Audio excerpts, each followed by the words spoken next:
សួស្តីបងប្អូនយើងទាំងអស់គ្នាថ្ងៃនេះខ្ញុំចង់ណែនាំបងប្អូនពីរបៀបដុតមាន់កូកាបងប្អូនងាយហើយមានរសជាតិឆ្ងាញ់ណាបងប្អូនបាទអញ្ចឹងបងប្អូនមើលទាំងអស់គ្នាមើលគ្រឿងផ្សំវាបងប្អូន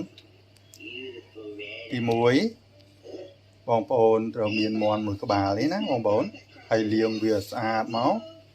ណាបន្ទាប់មកបងប្អូនត្រូវមានគល់ស្លឹកគ្រៃណាហើយមានរំដេងម្ដុំមក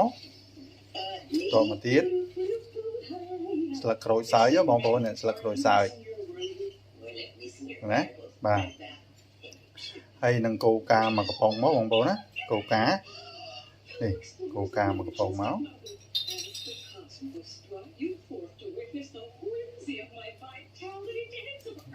តមកទៀត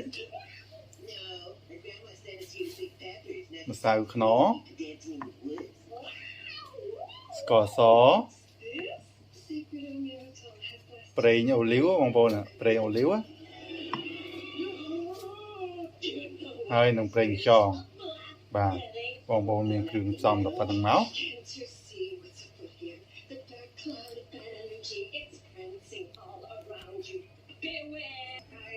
អញ្ចឹងជាដំបូងបងប្អូនត្រូវប្រឡាក់មាន់ជាមួយនឹងគ្រឿងទាំងអស់ហ្នឹងណាបាទយើងចាក់ប្រេងអូលីវមកបងប្អូនណាប្រេងអូលីវនេះគឺចំនួន1ស្លាបព្រាបាយបងប្អូនចាក់នៅលើមាន់ហ្នឹងមក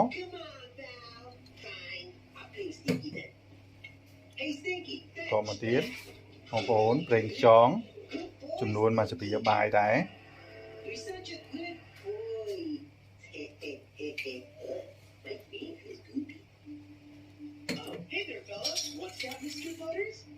តមកទៀតស្ករសបងប្អូនស្ករសចំនួនកន្លះស្លាបព្រាបាយបងប្អូនតមកទៀត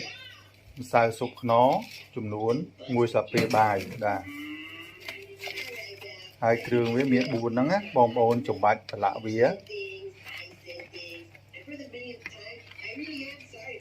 ហើយបន្តមកទៀតបងប្អូនយកសមចាក់វាឲ្យធ្លុះតិចមកដើម្បីឲ្យវាចូលជាតិបងប្អូនយកសមចាក់ចូលសាច់វាច្រើនកន្លែងតិចមកដើម្បីប្រឡាក់ទៅឲ្យគ្រឿងវាចូលក្នុងសាច់ឲ្យវាចូលជាតិបន្ទាប់ពីបងប្អូនប្រឡាក់គ្រប់សពអស់ហើយណាបងប្អូនទុកចោលមកបន្ទុកណាទុកចោលមកបន្ទុកហើយជា10ទៅ5-10នាទីបងប្អូនបាទដើម្បីឲ្យវាចូលជាតិល្អ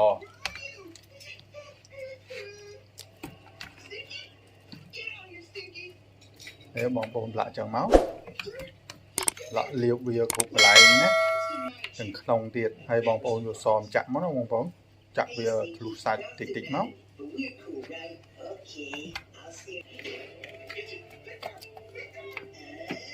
បងប្អូនចាក់វាចឹងមកបងប្អូនណាចាក់វាចឹងមកដើម្បីឲ្យគ្រឿងវាចូលក្នុងសាច់វា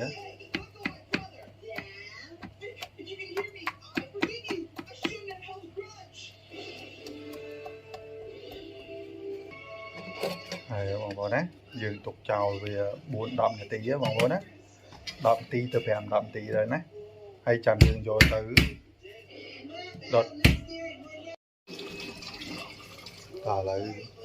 យើងរៀបចំមាន់ដុតណាបងប្អូនបាទអញ្ចឹងយើងចាំមើលនេះណាបាទយើងយកគល់ក្រៃរៀបវានៅបាតឆ្នាំងមកបងប្អូនណាដើម្បីកុំឲ្យខ្លោចមាន់ណាបាទយើងរៀបវាចឹងមក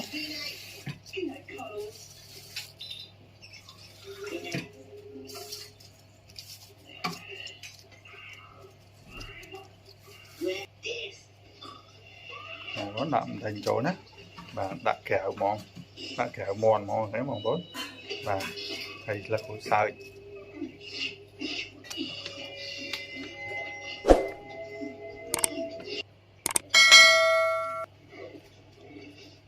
យើងយកមាន់ដាក់ចូលមកបងប្អូនណាបាទមាន់ណាបងប្អូនចូល គល់សក្រីពីរ3គល់ញាត់ចូលក្នុងគូមន់ណាបងប្អូនហើយយើងញាត់ពីរ3គល់ចូលដាក់អញ្ចឹងមកបងប្អូនណាគាត់មកបងប្អូនកោះកូកាមកកំប៉ុងដាក់ចូលមកបងប្អូនគឺដុតកូកាតាមកំប៉ុងឯណាបងប្អូន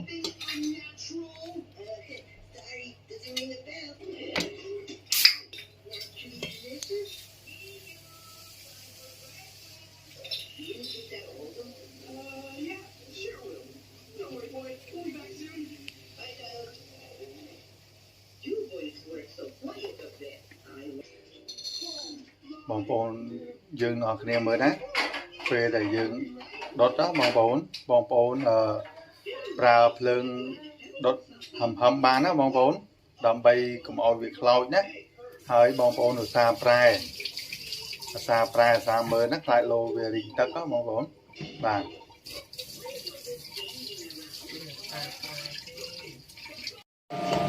បងប្អូនមើលណា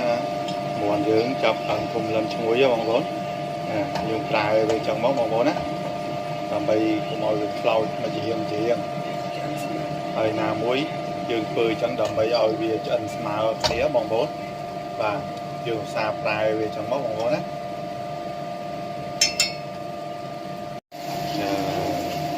បងប្អូនយើងមើលណាមាន់ចិត្តៗណាបងប្អូនឡើងឈ្ងុយមើលពណ៌ឡើងទៅណបងប្អូនណា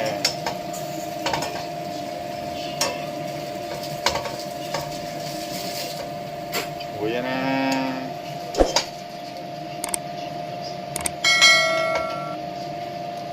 បងប្អូនឃើញពេលយើងប្រែវាញឹកវាអត់ខ្លោចទេបងប្អូនណាហើយវាឆ្អិនស្មើគ្នាទៀត